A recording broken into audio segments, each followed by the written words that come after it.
너무한다.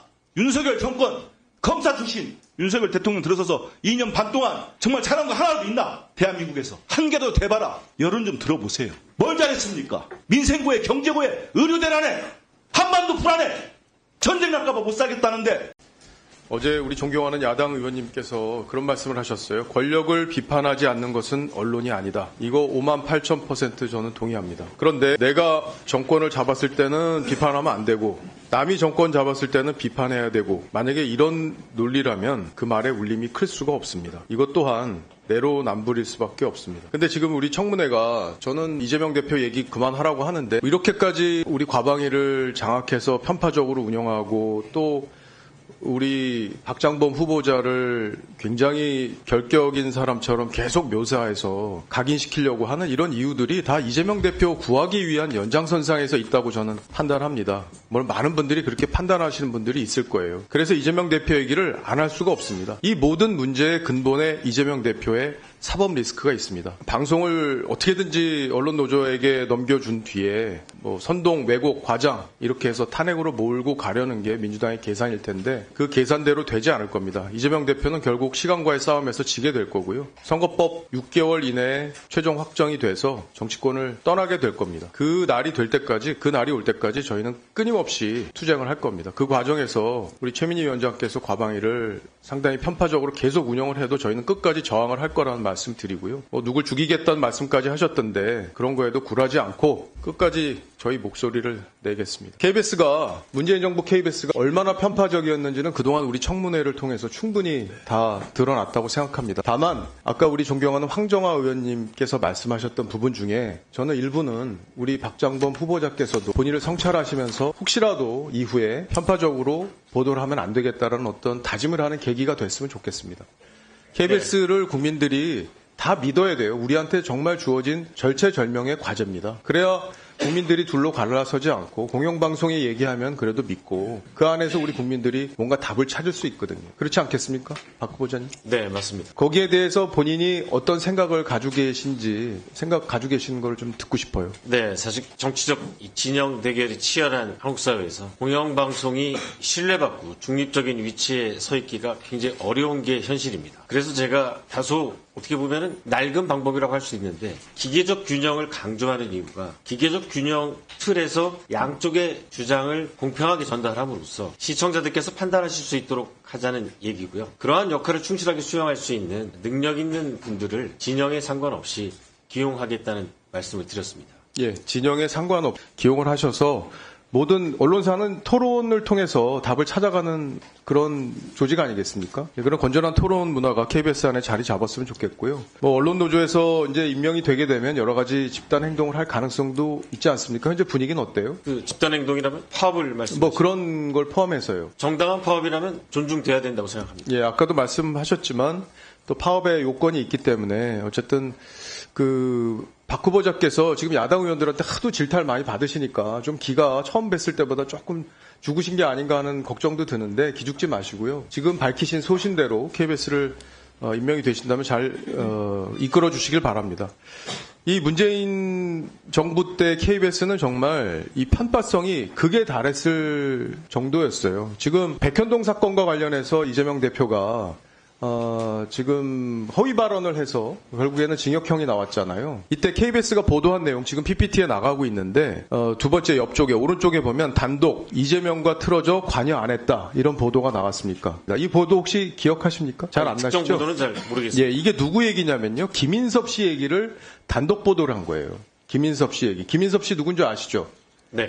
이 백현동 부지는요, 옹벽을 50m나 쌓아야 되기 때문에 아파트를 질 수 없는 곳이었어요. 식품연구원 부지였고요. 근데 이거를 이재명 대표가 성남시장 시절에 용도를 4단계나 높여주잖아요. 그래서 여기 아파트를 짓게 만들어줍니다. 근데 김인섭 씨가 참여하면서 이 사업이 진행이 됐고, 김인섭 씨는 그 혐의로 지금 현재 징역 5년을 선고받았어요. 항소심에서요. 그래서 이 백현동 의혹의 핵심에 있는 인물이에요. 근데 그 핵심에 되는 사람의 얘기를 이렇게 단독을 달아서 이재명 대표가 이 사건과 무관하다는 듯이 KBS가 보도했어요. 무관했습니까? 이재명 대표가? 그렇지 않았죠. 그래서 백현동 용도 변경을 국토부에서 협박했다고 그렇게 뻔뻔하게 거짓말했잖아요. 국감에서. 지금까지 반성 한마디 안 했어요. 그래서 그걸로 유죄 징역 1년을 받았습니다. 그 사건과 관련해서 KBS가 이렇게 보도를 한 거예요. 사실상 주범이나 다름없는 사람의 얘기를 놓고 이렇게 했습니다. 그리고 어제 저희가 잠깐 말씀을 드렸지만 그 이루어진다는 코너가 이제 한 명을 초대해서 이렇게 얘기를 듣는 시간이잖아요. 맞습니까?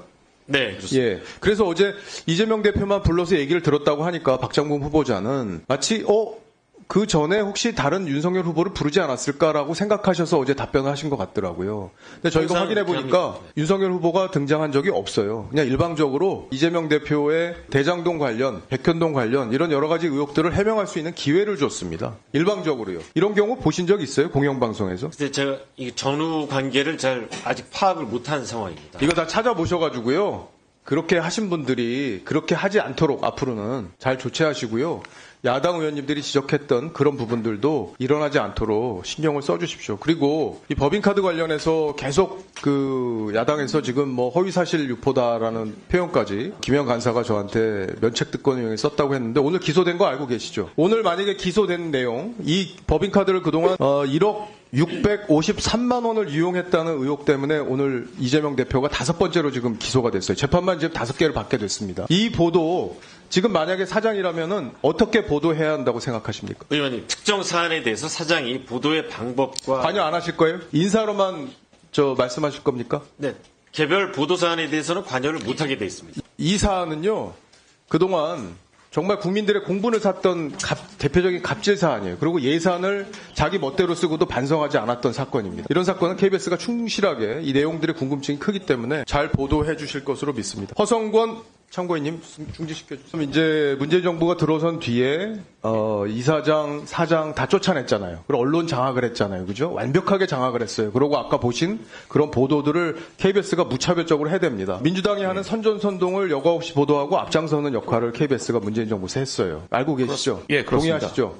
동의합니다. 지금 이 사장 체제가 계속 이렇게 바뀌고 나서도 내부적으로 언론 노조가 강력하게 저항하고 있는데 이 언론 노조가 얼마나 횡포가 심한 겁니까? 생생한 얘기를 좀 들려주세요. 어디서부터 말씀을 드려야 될지 모르겠는데 기본적으로 일단은 집단적인 일단은 공영방송의 수신료의 가치 이 부분에 대해서 서로 의견이 많이 다릅니다. 그리고 과거에 편파, 편향 왜곡 방송에 대해서 철저한 반성과 여러 가지 거기에 재발 방지에 대한 약속들이 있었다면 아까 전에 말씀드렸지만 제가 이 자리에 있지 않았을 겁니다. 그런 부분이 켜켜이 쌓여서 이제 국민들이 KBS에 대해서 신뢰가 없다.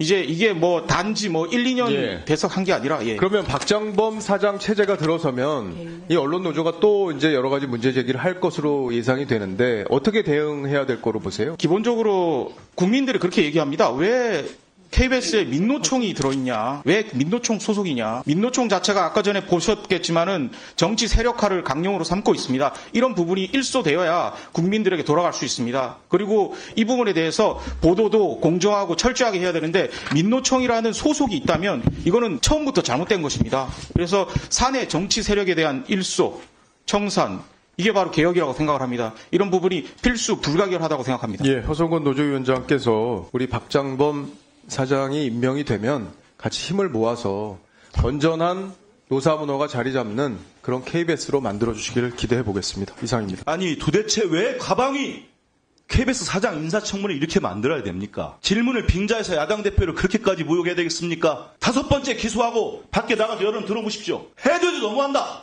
윤석열 정권 검사 출신 윤석열 대통령 들어서서 2년 반 동안 정말 잘한 거 하나도 있나? 대한민국에서. 한 개도 대봐라. 여론 좀 들어보세요. 뭘 잘했습니까? 민생구에 경제구에 의료대란에 한반도 불안에 전쟁 날까봐 못 살겠다는데 뭘 하고 있었어요? 그 중간에는 이 정권의 황태자 2인자라고는 한동훈 대표가 있었어요. 반성을부터 해야죠. 한번 보십시다. 윤석열, 김건희 부부의 국정농단 의혹이 날이 가면 커지고 있습니다. 뭐 얼마를 버텨요? 우리 국민들 지지율 한번 보십시오. 서울에서 10%도 안 나옵니다. 40대. 그런 정권이 이 대표 1심 나오니까 도저히 국민들이 못 받았냐 1심 나왔는데 그걸 가지고 당대표라는 사람이 집권당 대표가 법정 구속 얘기나 하고 있고 민생 챙기세요. 국민들 먹고 살기 힘들어 죽겠는데 대통령은 뭐 하고 있습니까? 그게 호재입니까? 똑같이 수사 한번 해보십시오. 2년 반 동안. 저는 정말 답답합니다. 왜 가방에서 그런 문제를 이렇게 소중한 시간을 써야 됩니까? 위원장님, 저런 판을 용납하지 마십시오. 이게 인사청문회와 무슨 관계가 있습니까? 법인 가다가 들어보니까, 들어보세요! 6천만 원이 무슨 제네시스? 안 드립니다. 아니, 왜 야당만 주고 저희는 안 주세요? 야당만 중재하는 그렇게 하지 들어보세요! 말라고요. 시간 멈추세요. 지금 20초부터 다시 주세요. 네, 20초부터 다시 드리고요. 그리고 발언 중에는 끼어들지 않기로 했습니다. 도대체 인사청문회를 했으면 인사청문회 답게 하면 됩니다. 걸핏하면 뭐 도발하는 겁니까? 뭡니까?